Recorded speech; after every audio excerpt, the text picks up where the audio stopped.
मुझसे मिलने के लिए सबसे पहले वे लोग आए जिनकी टांग या कुछ और टूटने पर मैं भी उनसे मिलने गया था। मानो वे इसी दिन का इंतज़ार कर रहे थे कि कब मेरी टांग टूटे और कब वे अपना एहसान चुकाए।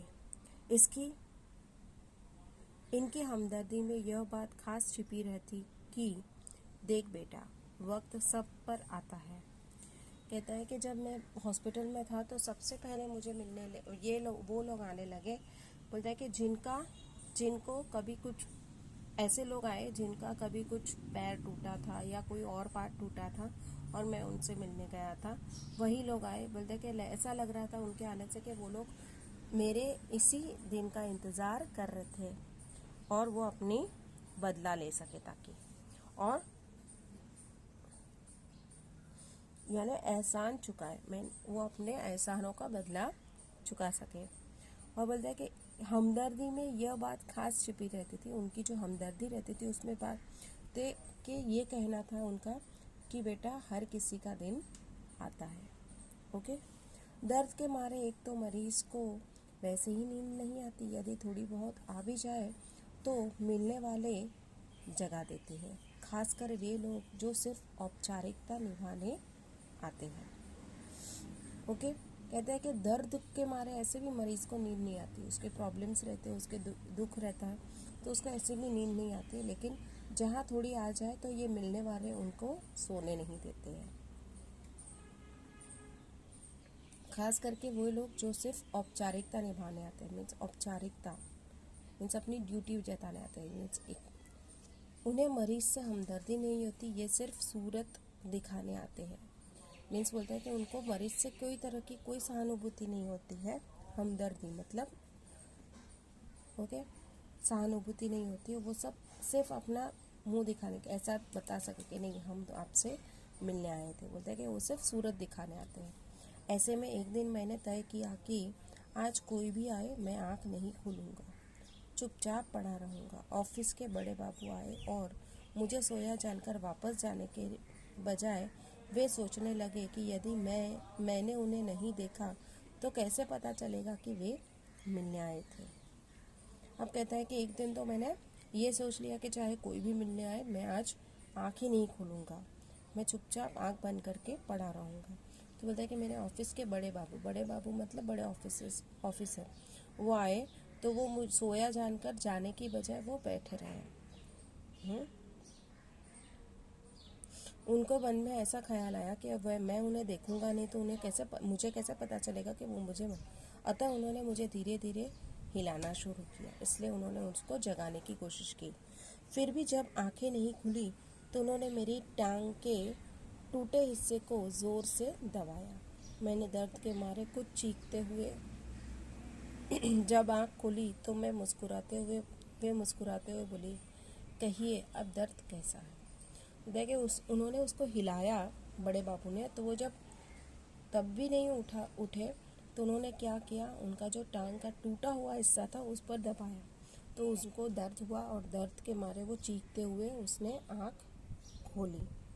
तो बोलता है जैसे ही उसने आँख खोली तो उन्होंने मुझे मुस्कुराते हुए पूछा कि कहिए अब दर्द कैसा है।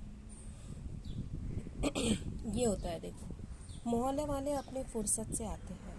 उस दिन जब सोनाबाई अपने 4 बच्चों के साथ आई तो मुझे लगा कि आज फिर कोई दुर्घटना होगी। तो मोहल्ले वाले मतलब सोसाइटी वाले अपने अपने टाइम के हिसाब से आते हैं, फुर्सत से मतलब अपनी ये देखकर टाइम को देखकर आते हैं। तो बोलते हैं कि सोनाबाई अपने 4 बच्चों के साथ आई तो मुझे ऐसा लगा कि आज वापस कोई दुर्घटना होगी, एक्सीडेंट। आते ही उन्होंने मेरी ओर इशारा करते हुए बच्चों से कहा, ये देखो चाचा जी। उनका अंदाज कुछ ऐसा था जैसे चिड़ियाघर दिखाते हुए बच्चों से कहा जाता है, ये देखो बंदर। बोलता है कि वो आई आते ही मुझे उन्होंने मेरी तरफ इशारा करके बच्चों से कहा कि ये देखो चाचा जी।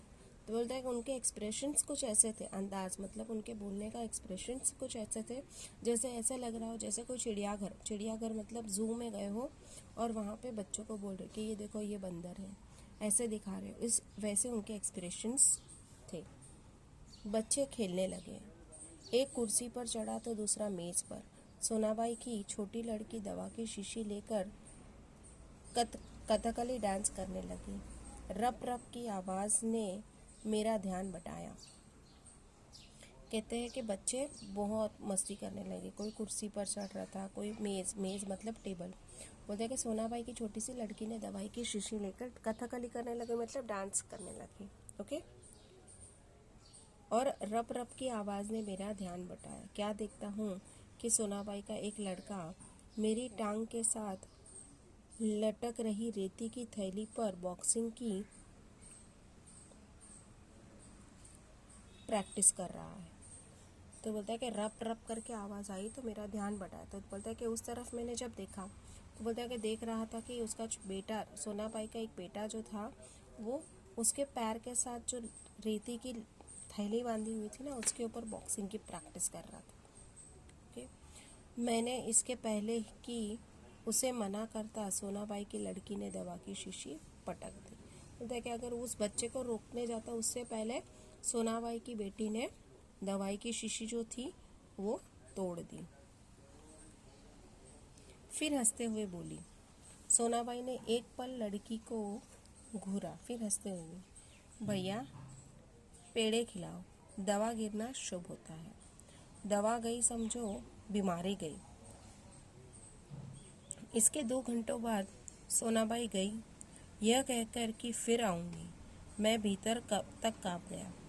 देखिए, शीशी टूटी तो उसने, सोनाबाई ने अपनी बेटी को थोड़ी देर तक घूरा और उसके बाद बोला कि अरे भैया, हंसते हुए कहा कि भैया पेड़े खिलाओ। बोलता है कि दवाई का गिरना बहुत ही गुड लक होता है। बोलता है कि दवाई गई तो समझो बीमारी गई। बोलता है कि वो कुछ 2 घंटे बाद सोनाबाई गई और कहते हुए गई कि मैं फिर आऊँगी।